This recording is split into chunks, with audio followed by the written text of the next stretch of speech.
Sama-sama tundukkan kepalamu, kita bersatu di dalam doa. Bapa yang baik, Bapa yang setia, Bapa yang kami sembah di dalam nama Tuhan kami Yesus Kristus.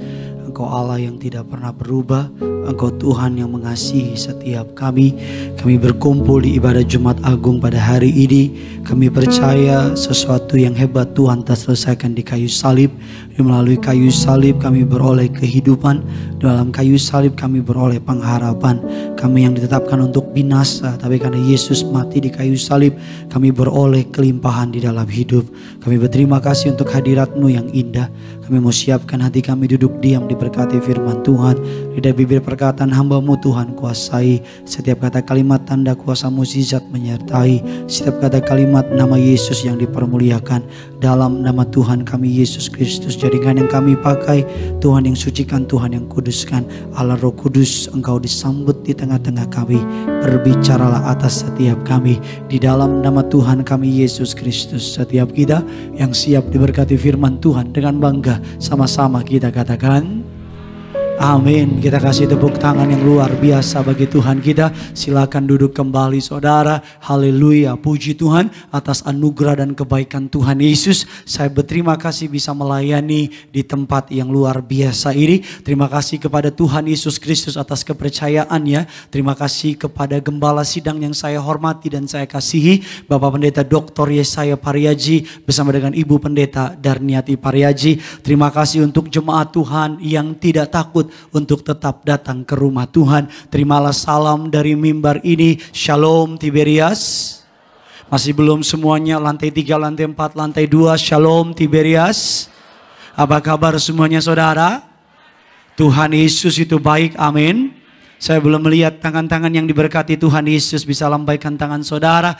Kita kasih kemuliaan, tepuk tangan buat Tuhan kita. Sebelum kita masuk dalam kebenaran firman Tuhan, mari sama-sama kita mengangkat Alkitab kita tinggi-tinggi. Apapun Alkitab saudara, cetak atau elektronik, mari sama-sama angkat Alkitab saudara tinggi-tinggi. Kita sama-sama mengakui otoritas kebenaran firman Tuhan. Sama-sama ikuti doa saya dalam nama Tuhan Yesus Kristus. Aku percaya Alkitabku ini adalah firman Allah yang hidup. Aku adalah sama seperti yang difirmankannya. Aku adalah sama seperti yang dijanjikannya. Aku yang terima firman Tuhan, hidupku tidak akan sama lagi. Yang percaya kita katakan amin. Keluarkan pulpen saudara, keluarkan catatan saudara. Kita akan sama-sama belajar lebih dalam lagi mengenai Jumat Agung atau dalam terjemahan Inggrisnya Good Friday. Mengapa Jumat Agung atau Good Friday disebut sebagai Jumat yang baik atau Jumat yang bagus? Saya percaya ada kebenaran firman Tuhan di balik makna dari Jumat Agung atau Good Friday. Setiap kali saudara memakai kalung salib, ada miliaran orang di dunia memakai kalung salib. Setiap kali saudara pergi ke pemakaman orang Kristen, ada salib di sana, ada makna kebenaran firman Tuhan. Tema khotbah yang Tuhan taruh di hati saya bisa tolong ditampilkan. Tema khotbahnya adalah beautifully completed, atau dengan sangat indahnya Tuhan telah menyelesaikannya. Dengan sangat luar biasanya Tuhan telah melakukan tugasnya untuk menyelamatkan umat manusia. Dalam Yohanes 4 ayatnya yang ke-34, sama-sama kita baca Yohanes 4 ayatnya yang ke-34. Yang sudah di sana sama-sama dengan saya katakan Tuhan Yesus telah menyelesaikannya. Haleluya. Mari sama-sama kita baca 3, 2, 1 ya.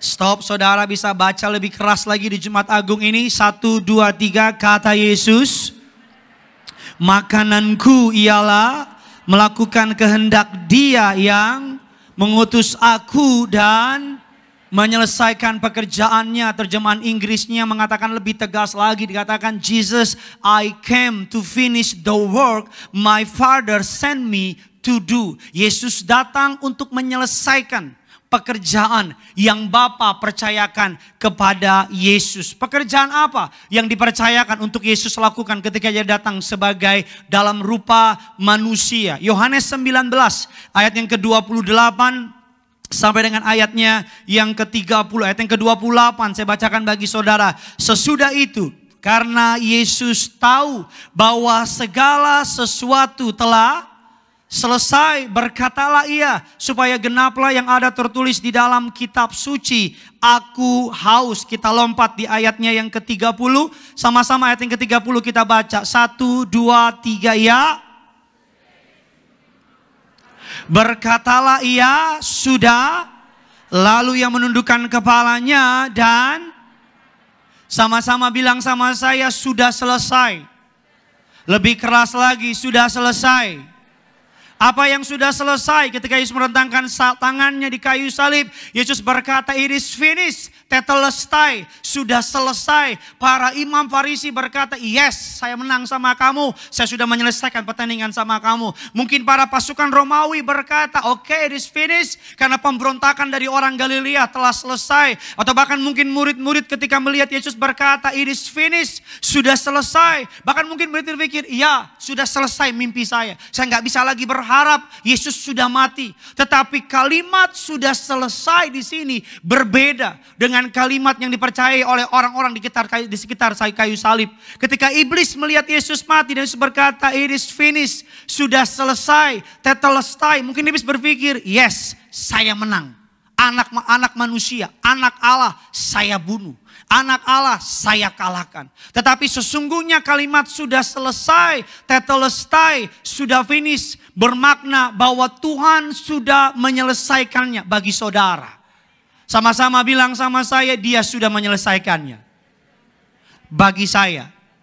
Amin saudara. Kata tetelestai dalam bahasa Yunani mengandung arti yang begitu dalam. Ada banyak artinya, tapi saya pilihkan beberapa bagi saudara. Kata tetelestai mengandung arti yang pertama. Ketika saudara menggunakan kata tetelestai, artinya the job has been completed. Artinya seorang hamba telah menyelesaikan pekerjaannya.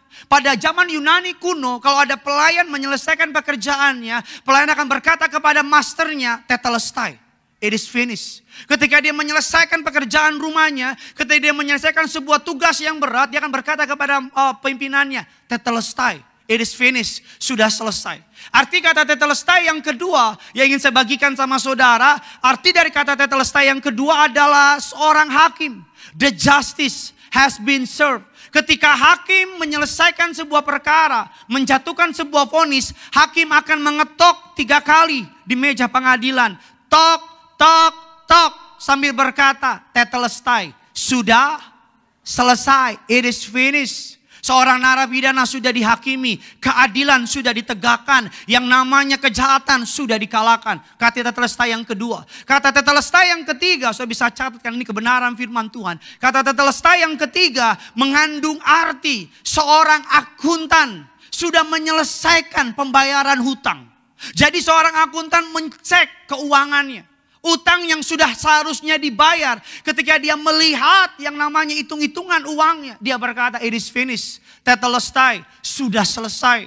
Apapun hutang dosa saudara, apapun hutang pelanggaran saudara, apapun hutang masa lalu saudara, kalau saudara datang kepada salib Kristus, Yesus katakan, tetelestai, it is finished, sudah selesai. Kata tetelestai yang keempat, Alkitab katakan adalah seorang seniman yang telah menyelesaikan mahakaryanya, masterpiece-nya. Ketika dia menyelesaikan gambaran yang indah, ketika dia menyelesaikan sebuah lukisan yang indah, dia berkata, tetelestai, sudah selesai.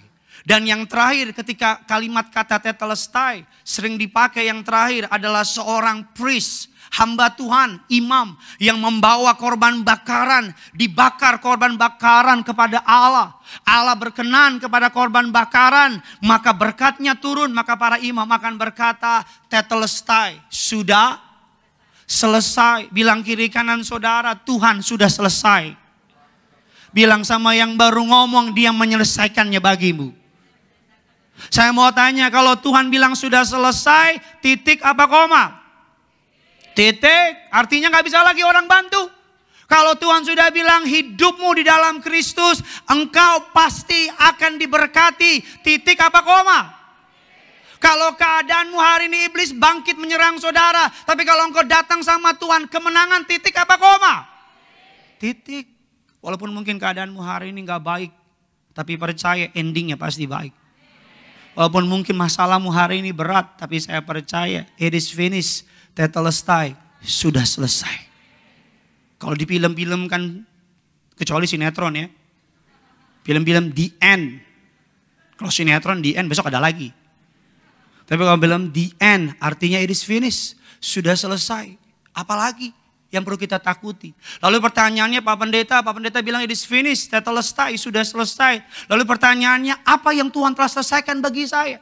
Lalu pertanyaannya, apa yang Tuhan sudah bereskan bagi saya? Ada 5 kebenaran firman Tuhan, kita akan belajar dengan cepat. Apa yang Tuhan sudah selesaikan bagi saudara dan saya. Saudara harus memahami bahwa Tuhan kita adalah Tuhan atas yang namanya ketertiban. Tuhan atas yang namanya peraturan. Allah melihat manusia jatuh ke dalam dosa. Allah melihat tidak mungkin dosa tidak dihukum. Allah melihat upah dari dosa adalah maut. Oleh karena itu Allah harus membayar hukumannya dengan apa? Anaknya yang tunggal. Mati di kayu salib bagi setiap saudara. Lantai 3, lantai 4, lantai 2. Bahkan bagi saudara yang hari ini masih mempertanyakan Tuhan. Tuhan telah mati bagimu. Bahkan sebelum engkau percaya kepada Dia. Bahkan sebelum engkau bertobat. Engkau yang masih suam-suam kuku ikut Tuhan. Tuhan telah mati bagimu. Engkau yang masih berkubang dalam dosa, kepahitan, kebencian. Tuhan juga sudah mati bagimu. Apapun keadaan saudara hari ini, Tuhan sudah mati bagimu. Amin saudara.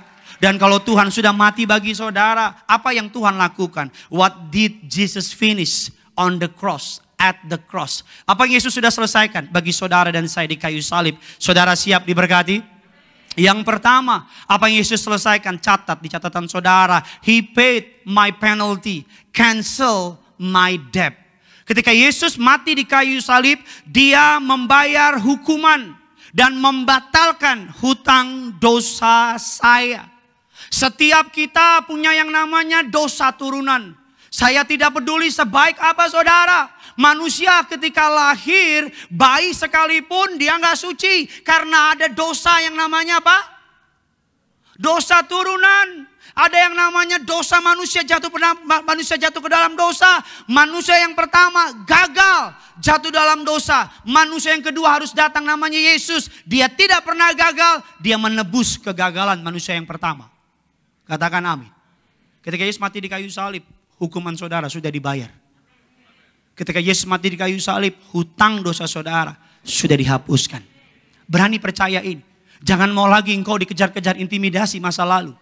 Jangan mau lagi engkau dikejar-kejar ketakutan akan dosa masa lalumu. Jangan mau lagi saudara diintimidasi oleh kesalahan masa lalu saudara. Percaya dosa masa lalu saudara, pelanggaran saudara, hukuman saudara. Kalau engkau datang kepada salib Kristus, bertobat kepada Dia, dosamu diampuni. Hukumanmu telah diselesaikan. Apa dasar kebenaran firman Tuhan? Ibrani 9 ayatnya yang ke-15. Sama-sama kita baca. Karena itu Ia adalah pengantara dari suatu perjanjian yang baru. Supaya mereka yang telah dapat menerima bagian kekal yang dijanjikan. Sebab untuk pelanggaran-pelanggaran yang telah dilakukan selama perjanjian. Yang pertama Kolose 2:14. Sama-sama kita baca.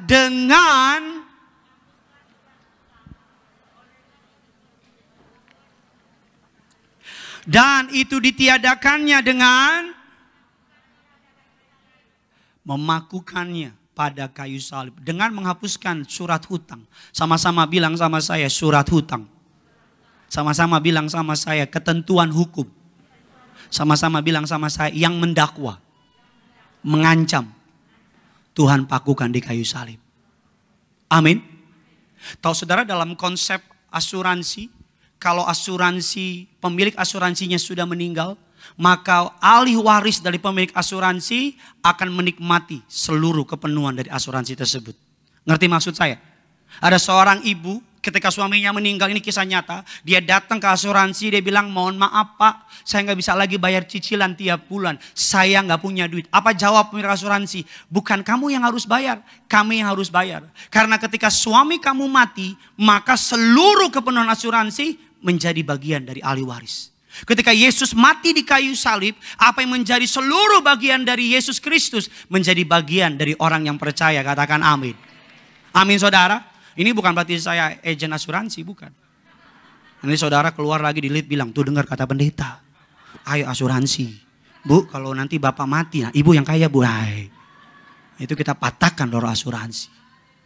Dosa saudara, pengampunan Tuhan sudah berikan. Tuhan sudah bayar di kayu salib. Saya ngomong ini bukan berarti saudara license to doing sin. No. Saya ngomong ini bukan berarti saudara bisa bebas-bebas buat dosa. No. Tapi saya ngomong ini saudara dibilang gratis, diberi cuma-cuma karena ada seseorang yang bayar. Amin. Karena ada siapa? Seseorang yang bayar. Suatu hari berapa tahun yang lalu kami pimpin KKR di Mall Alam Sutra. Pada hari itu saya kebetulan tanggal 9 Juni kebetulan saya ulang tahun. Catat di kalender saudara. Ini khotbah sekali kode. Saya ulang tahun, selesai kebetulan Pak Pariaji yang pimpin. Selesai KKR saya udah tahu deh. Kalau hari ulang tahun saya jatuh di hari pelayanan bersama dengan Pak Pariaji, pasti sesuatu yang jahat terjadi gitu. Jadi selesai pulang KKR saya mau buru-buru lari ke pintu keluar. Teman-teman pendeta udah nunggu. Mau kemana bro? Saya bilang mau pulang. Gak bisa. Traktir dulu. Itu 4 orang tuh saudara tahu lah. Jeffrey, Alex semua lah udah. Nah traktir dulu. Saya bilang ya udah deh. Saya pikir cuma 4 siapa takut.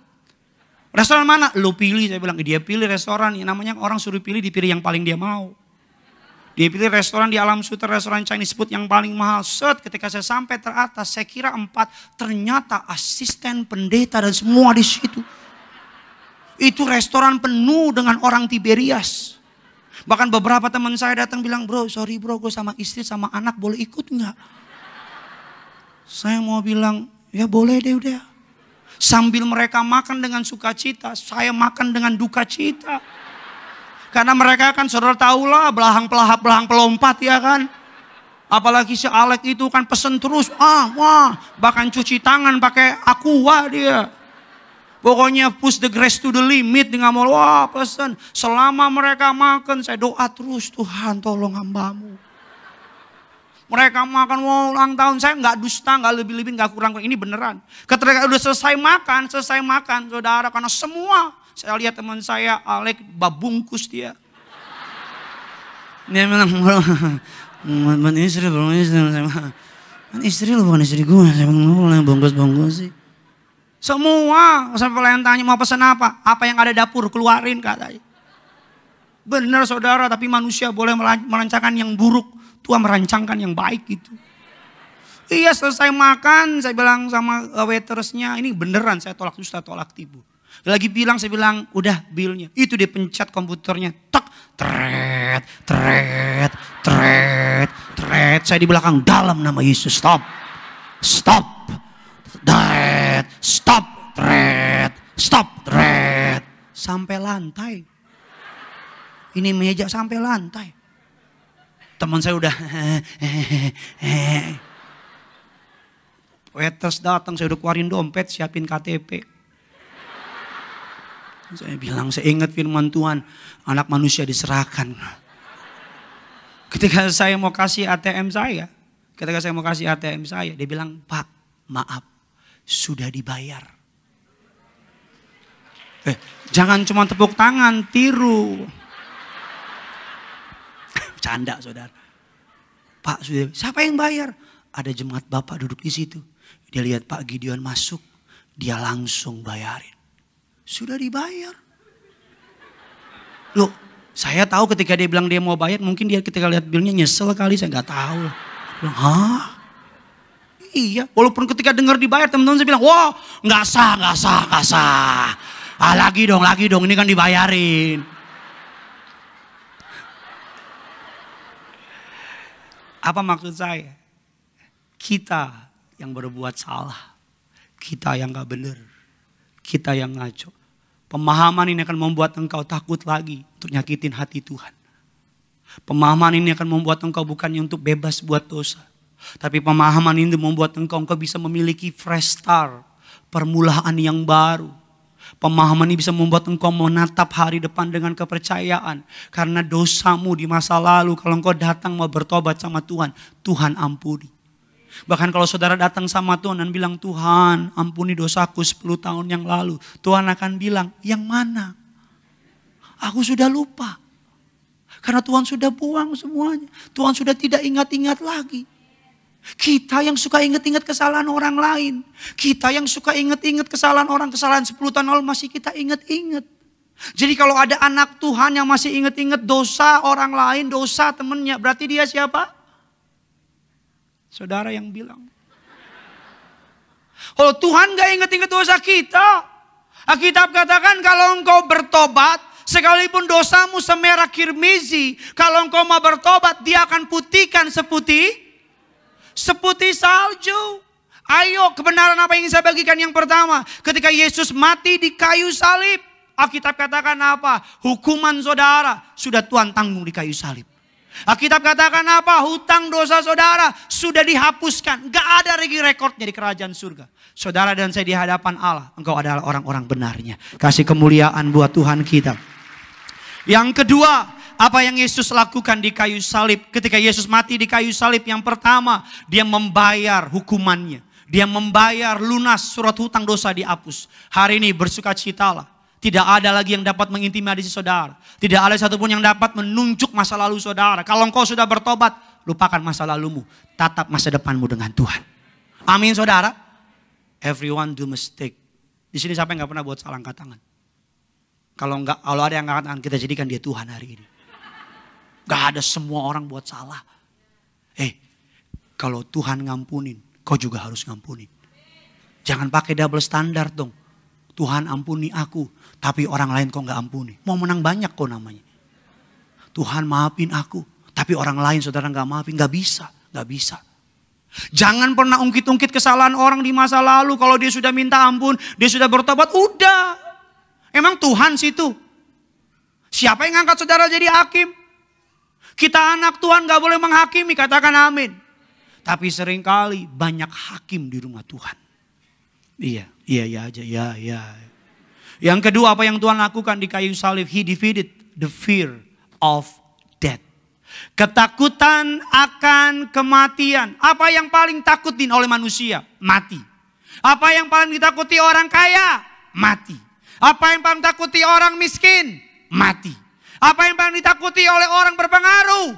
Mati. Semua orang takut mati. Bahkan banyak orang pengen panjang umur. Ngapain? Minum ginseng, berolahraga, suntik sana, tarik situ. Bahkan saya baca sejarah Kaisar China minum 600 darah parawan supaya panjang umur. Yang ada apa? Mati. Kenapa orang takut mati?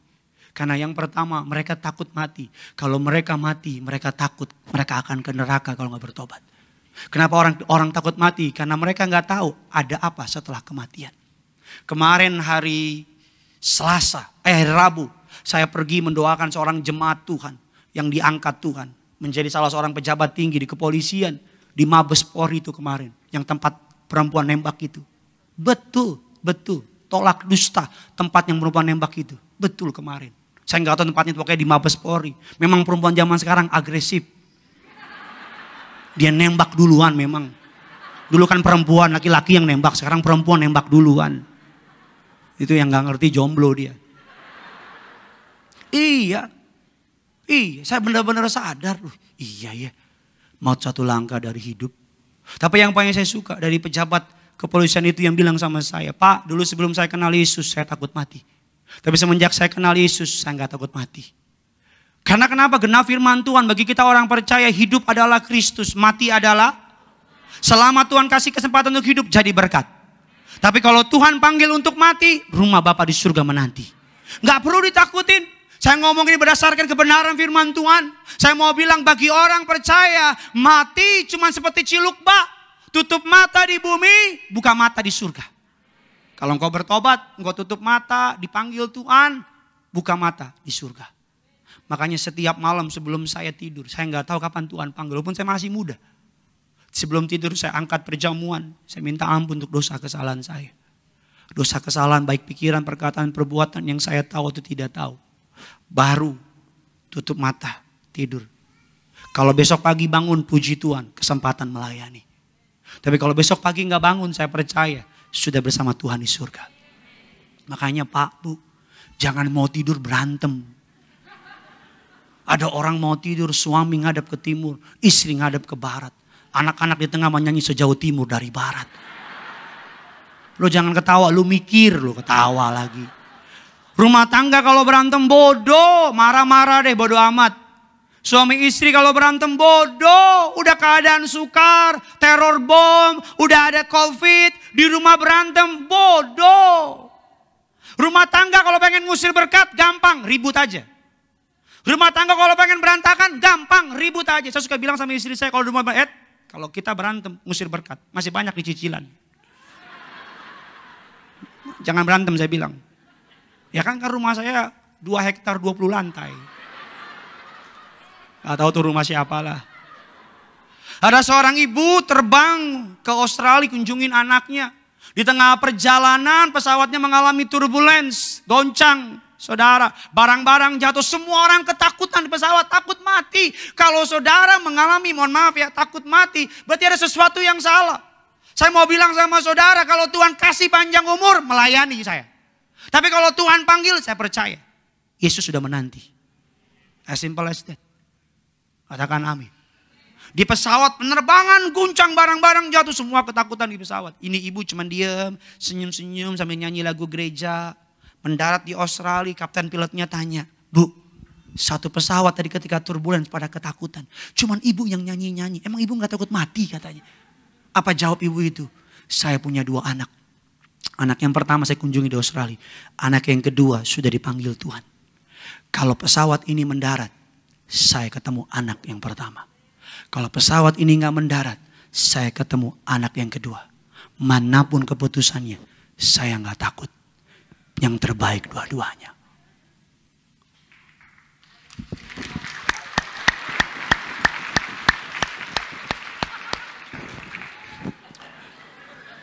Ya udahlah. Ngomong apa, udah bagus-bagus khotbah.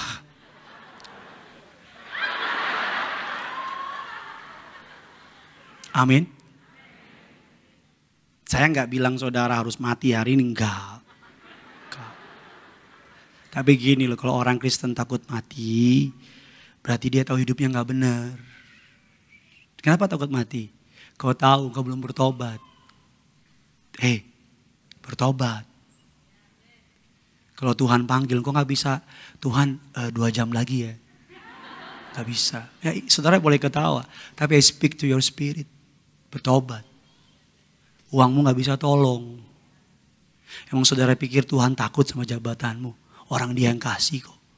Kenapa orang Kristen takut mati? Karena dia tahu dia belum benar. Anytime bisa dipanggil. Kapanpun Tuhan panggil kita tahu. Kalau orang Kristen takut Tuhan datang kedua kali, saya tahu belum beres hidupnya. Loh saya menantikan Maranatha, Tuhan datang di awan-awan dalam kemuliaannya.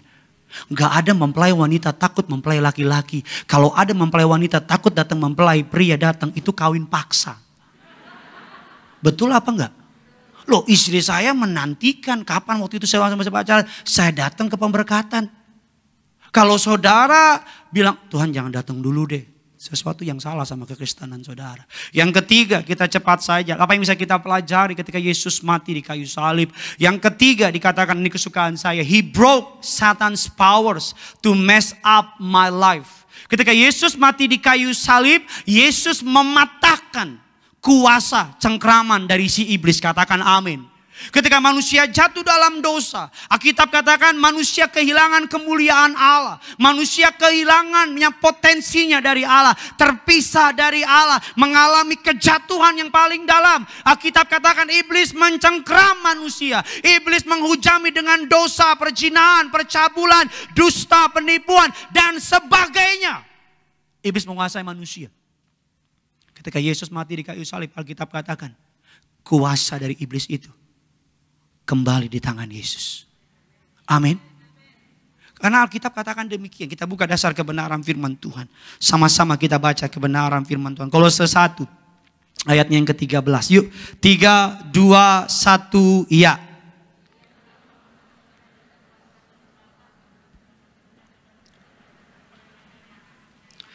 Ia telah melepaskan. Sama-sama bilang sama saya, telah dilepaskan. Sama-sama bilang sama saya, memindahkan. Sama-sama bilang sama saya, ke dalam kerajaan anaknya. Saya percaya anak Tuhan tidak dapat dikalahkan kuasa gelap. Saya percaya anak Tuhan tidak boleh takut santet pelet. Saya percaya anak Tuhan tidak dapat disantet, katakan amin. Dijauhkan Tuhan mencuri kemuliaannya, dijauhkan Tuhan sombong rohani. Tapi saya mengatakan ini atas dasar kebenaran firman Tuhan. Dalam pelayanan saya mengiring Yesus, melayani ke daerah Makassar, Toraja, pimpin KKR, itu para dukun-dukun menurut kesaksian jemaat, lempar darah binatang di sekitar tempat KKR kami. Lempar darah binatang dengan tujuan apa? Ingin tes adu ilmu. Saya tahu kalau dengan kekuatan saya nggak bisa. Tapi saya dengar itu, saya ambil perjamuan kudus. Saya ambil darah Yesus. Saya suruh pengerja urapi tempat KKR. Selama KKR bukannya kami yang mengalami masalah. Tapi mereka yang datang untuk terima Yesus. Kesaksian baptisan di kolam baptisan di Makassar. Ada dukun kalau saya dusta. Dengan saya, Tuhan tahu dusta apa enggak. Ada seorang dukun ternama di Toraja.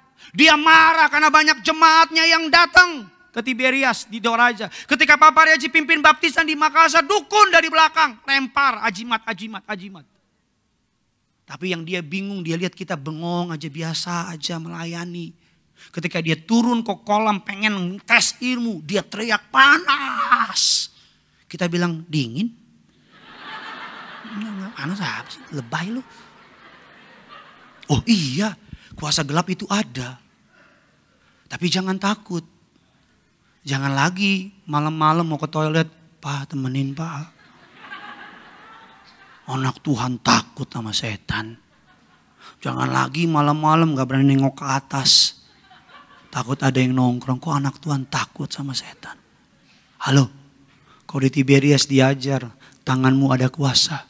Mulutmu ada kuasa. Amin. Lu banyak berkali-kali abang saya. Seorang kontraktor lihat sama temennya lihat tanah di Bali. Karena satu dengan lain hal temennya mengalami suatu tempat kerasukan. Itu Kristen semua kerasukan. Temennya pada doa segala macam gak keluar. Abang saya inget pernah ambil minyak urapan dari adiknya yang pendeta. Kan abang saya bukan abang lu. Kenapa sih? Kenapa harus iri sih? Urus abang masing-masing lah. Jadi abang saya iseng ambil minyak cuman begini dalam nama Yesus. Itu orang kerasukan panas. Emang boleh juga nih kata abang saya.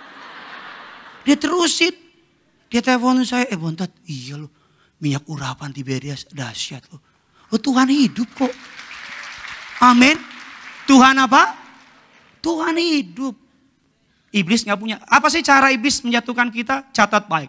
Cara iblis menjatuhkan kita cuma dua dari dulu sampai sekarang. Apa? Yang pertama iblis menjatuhkan manusia dengan yang namanya temptation. Godaan. Dia akan goda saudara. Karena iblis tahu. Endingnya sudah ada. Endingnya dia kalah. Katakan amin.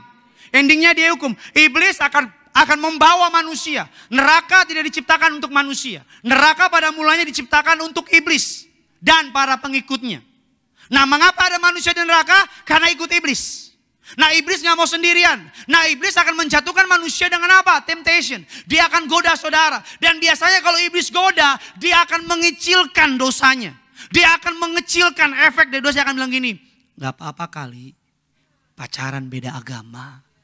Udah biasa, lagi tren, gak apa-apa. Gak apa-apa kali ganggu suami orang dia juga mau. Gak apa-apa, kelihatannya dikecilin. Gak apa-apa kali, ya sekali-sekali lah, gak ke gereja, gak dosa kok. Dikecilin, temptation. Tapi ketika kita jatuh ke dalam cobaannya dia, dalam jebakan dia pakai senjata yang kedua, condemnation, intimidasi. Dia akan bilang begini, gila ya lo. Jangan harap doa lo didengar. Lupa habis ngapain semalam. Janganlah, gak usah sosok nyembah deh. Gue kan tahu siapa masa lalu lo. Udah, gak usah angkat tangan nyembah. Palsu lo. Intimidasi. Ketika dia goda, dia akan kecilkan dosa. Dia bilang biasa itu, gak apa-apa. Tapi ketika dia intimidasi, dia besarin dosa. Gila loh, itu setan tuh.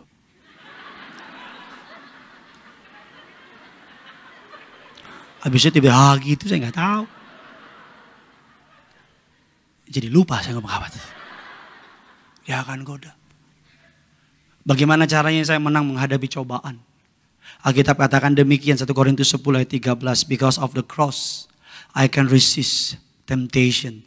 Pencobaan yang kamu alami ialah pencobaan biasa yang kekuatan manusia. Sebab dan karena itu ia tidak akan dicobai melampaui. Pada waktu kamu dicobai, ia akan sehingga kamu dapat apa? Sama-sama bilang sama saya, pencobaan biasa. Bilang kiri kanan saudara, biasa. Jangan lebay, jangan lebay. Ada orang dicoba, lebay. Gue mau mati, lebay. Ada jemaat bilang sama saya, oh Pak Pendeta, saya ini Ayub jilid 2, lebay. Alkitab yang bilang bukan saya. Pencobaan yang saudara alami, pencobaan. Sama-sama bilang sama saya, pencobaan biasa. Sama-sama bilang sama saya, tidak melebihi kekuatan. Sama-sama bilang sama saya, Allah setia. Sama-sama bilang sama saya, Allah beri jalan keluar. Jadi ketika saudara under temptation, ketika saudara sedang dicobai, ingat, jangan lebay, jangan besarkan masalahmu sampai Tuhanmu gak kelihatan. Tapi besarkan Tuhanmu sampai masalahmu gak kelihatan. Amin.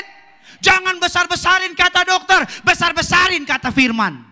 Kita terlalu besar-besarin kata dokter. Kata dokter gak bisa punya anak. Kata dokter bakal begini. Kata dokter dengan segala hormat sama profesi dokter. Tapi dokter tidak punya kata final akhir. Kata akhir ada dalam Tuhan. Amin. Loh. Orang lihat Goliat, orang Israel, orang bilang gede banget nih, digede-gedein. Wah gila Goliat gede banget, gede-gedein. Daud lihat Goliat, Daud bilang apa? Saking gedenya kalau gue timpuk kena nih. Beda apa sama? Kalau kita kan gitu, kita lihat masalah, wah gila lu.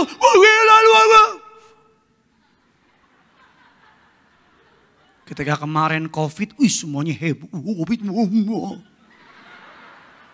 Jangan gede-gedein, udahlah. Jangan lebay. Bilang kiri kanan saudara, lu jangan lebay lu bilang. Ayo bilang baru ngomong, nah, lu dulu lebay bilang. Ada orang lebay.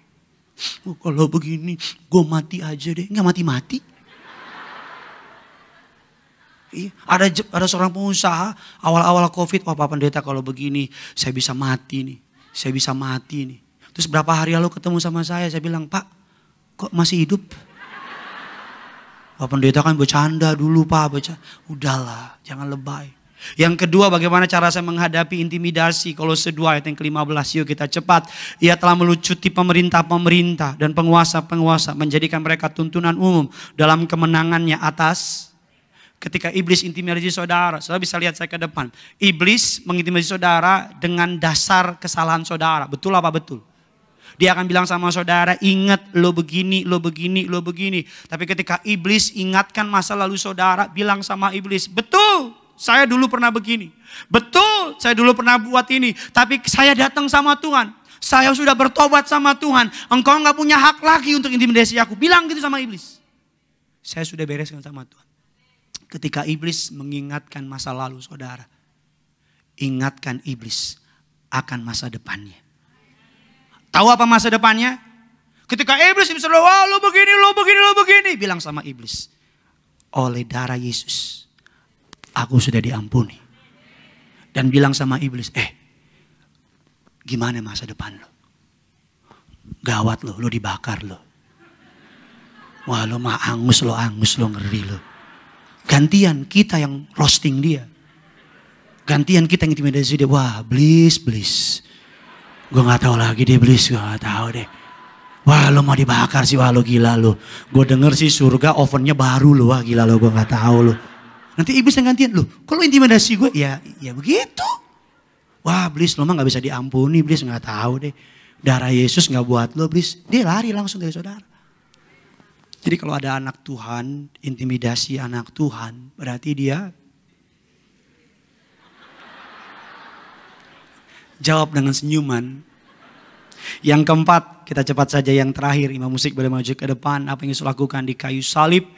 Yang terakhir, ini kesukaan saya. He create a family, church, community. Dia menciptakan komunitas, gereja. Dasar kebenaran firman Tuhan. Efesus 2 ayat yang ke-14 dan 19. 3, 2, 1 ya. Karena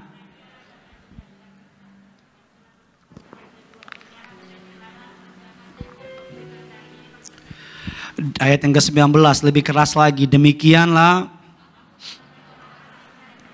melainkan dan anggota, bilang kiri kanan saudara, kamu bukan orang asing. Bilang sama yang baru ngomong, kamu bukan pendatang. Saudara bisa lihat saya ke depan. Sebelum Yesus mati di kayu salib, Allah melihat dua kelompok manusia di muka bumi. Kelompok yang pertama disebut dengan Jew people. Orang Yahudi. Ini bangsa terpilih. Suka gak suka, Tuhan pilih mereka. Jew people. Kelompok yang kedua, Eropa, Afrika, Asia, dan sebagainya, Gentile. Apa itu Gentile? Bahasa Indonesianya kafir. Di mata Allah. Karena keselamatan pada mulanya ditetapkan untuk bangsa Yahudi. Tapi ketika Yesus mati di kayu salib, dia membuka, kita katakan tabir bait Allah terbelah menjadi dua. Bukan dari bawah ke atas, tapi dari atas Allah merobeknya. Allah mempersatukan keselamatan untuk Yahudi karena Yahudi menolak. Allah memberi keselamatan untuk orang-orang di luar Yahudi. Ketika Yesus mati di kayu salib, di pemandangan Allah, tidak lagi ada orang Yahudi, tidak lagi ada orang Gentile atau kafir. Sama. Apa maksud saya? Makanya orang Kristen gak boleh rasis. Orang Kristen gak boleh rasis. Jangan anak Tuhan gak boleh. Makanya Tiberias, Papa Riaji Tuhan suruh setiap kali ibadah MC harus nyanyi ku tak pandang dari suku mana. Gak boleh karena Tuhan bilang sama Papa Riaji Tiberias, gereja untuk semua golongan. Batak, Chinese, Ambon, Manado, Papua dan lain-lain, you are welcome here. Jangan dong, jangan orang Batak kumpul sama orang Batak tulang belulang semua di situ. Batak semua, gerobak, gerombolan orang Batak, semua Batak aja. Jangan dong, jangan orang Chinese sama orang Chinese tepoci. Tempat nongkrong orang Chinese, semua Chinese aja. Pak, jangan dong. Kalau anakmu punya cowok yang deketin, yang pertama kotanya jangan begini. Marganya, baru Kalau dia bilang baru Jawa, nggak benar itu. Jangan dong, anak Tuhan masa begitu sih? Yang pertama kotanya bukan apa marganya, bukan suku apa. Yang pertama kotanya, Tiberias mana dia? Kalau dia bilang Tiberias Gading Nias, ikut siapa dia? Ikut Alek, sesat itu. Gitu, ikut siapa dia? Gideon Simanjuntak, mantap itu, mantap. Itu udah paling benar kau, udah paling hebat itu. Maaf ya Lek, bercanda Lek. Iya dong, orang Kristen gak boleh rasis, katakan amin. Jangan dong hina suku orang. Orang ini begini memang, nih orang Batak begini, orang Manado biasanya begini, orang Ambon biasa begini. Gak boleh. Anak Tuhan gak boleh rasis. Masa anak Tuhan rasis sih? Jangan, memang saya percaya Papa Riaji orang yang bijak. Saudara mau cari Tiberias apa? Orang Manado lengkap, Jeffrey Adelpuani, Melvin Tuela, Philip Malangkai. Tinggal sebut mau cari apa? Orang Chinese, Pendeta Teddy Lusli.